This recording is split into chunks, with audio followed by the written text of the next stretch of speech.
There is some open space around the entrance of the switch house. However, it is surrounded by high-rise buildings that cast shadows on the site, even at midday, where the sun is meant to be shining brightest. Therefore, the lower levels of the building are not directly exposed to sunlight most of the time. The upper levels, however, do get sunlight as they are not affected by the shadows cast by the surrounding buildings. The building is cladded with a perforated brick lattice, with each member stacked in a double bond and threaded together on steel rods. The gaps in between the bricks are used for ventilation and also as a nest for a bird. There are also a series of slim windows that are carved into the brick surfaces, allowing limited natural light in as to not affect the quality of the interior exhibition spaces that needed controlled lighting conditions. The entrance to the turbine hall has sliding doors, so when opened, allows cold air into the building, creating a wind current due to a change in air pressure. The wind then cross-ventilates through the space and leaves from the entrance onto the opposite side.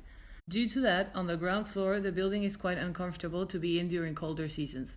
However, this might be helpful in the summer as a natural cooling system.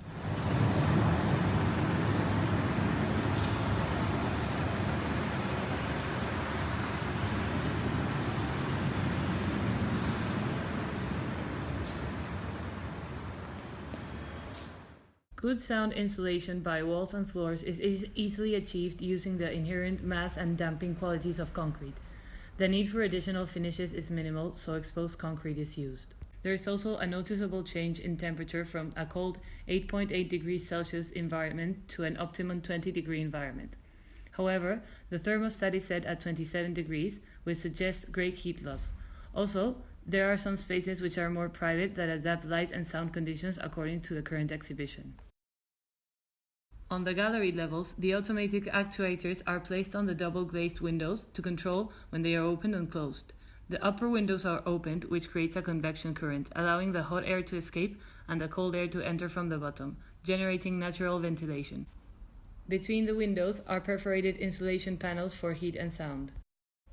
There is no natural light in the gallery spaces. However, artificial lighting creates homogeneous diffused light so as not to affect the perception of the artwork. The temperature in all the gallery spaces is quite comfortable at 22.5 degrees Celsius because the spaces are smaller and there are no windows to create drafts. On the panoramic terrace, the walls are all glass, allowing for natural daylight in, but the artificial lighting is on at all times, even though it's unnecessary, especially because there is nothing exhibited, so the outside surrounding terrace is the dominant space.